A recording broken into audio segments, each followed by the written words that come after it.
Welcome. So today we will be learning the basics of the structure of an atom. Now you know whatever elements or objects we see around in our daily life are composed of very minute particles called atoms. This first theory and the conception was given by Dalton. So the atomic theory was proposed by Sir John Dalton. However, further researches on this ground led us to the conclusion that atom is further divisible and it has three particular elements within it, which are called the subatomic particles. So an atom is composed of electron, which carries a negative charge or which is of a negative nature, proton having a positive nature, and neutron which has no charge, so it is chargeless.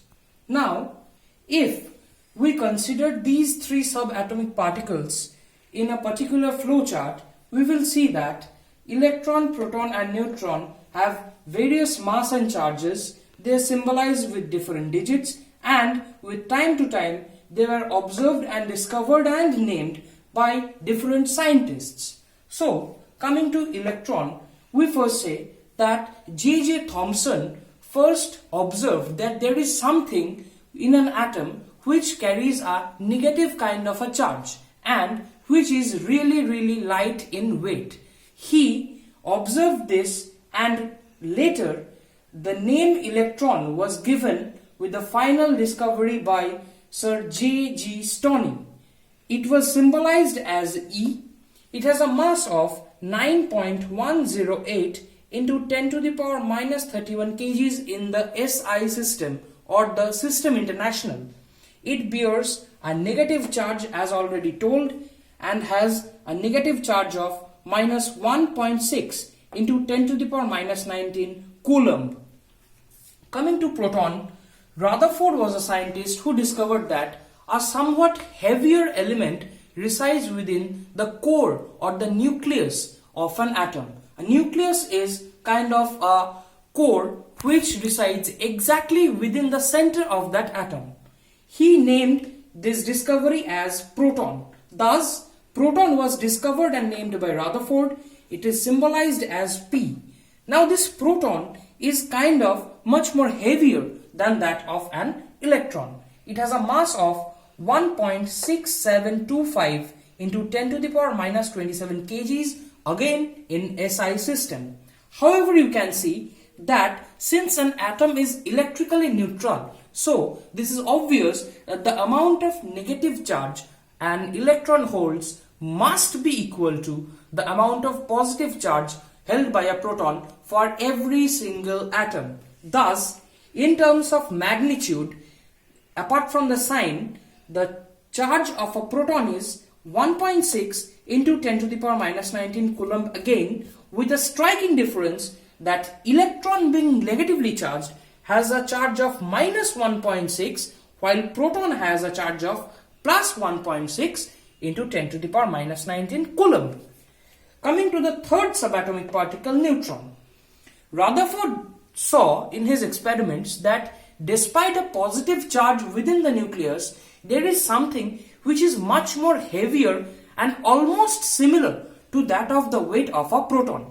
However, he could not tell something further about this. Later, his student Chadwick made this discovery and named this particle as neutron. So neutron was primarily observed, the presence of neutron was observed by Rutherford, but later it was formally discovered and named by his student Chadwick. We symbolize neutron as N. It is the heaviest element within an atom. It has a mass of 1.6748 into 10 to the power minus 27 kgs in SI, which is roughly similar, though a bit higher than that of a proton. And as already said, the neutron is chargeless. So, we can obviously say that within the nucleus of an atom or within the core of an atom lies two important elements, which are the proton and the neutron, both having almost similar masses, the proton being positively charged, the neutron being chargeless. the mass of a neutron is the highest because 1.6748 is quite obviously higher than that of 1.6725, the indices being same. So, the neutron is the heaviest of all among the three subatomic particles, while the electron is the lightest of all these three because it has a power of 10 to the power minus 31.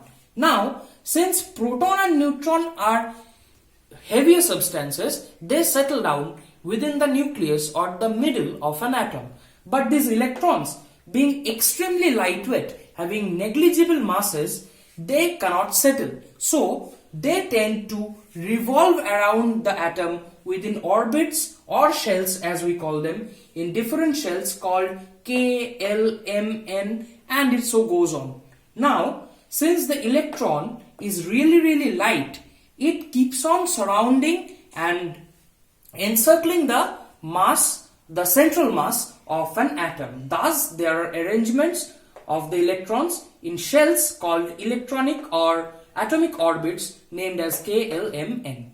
Thank you.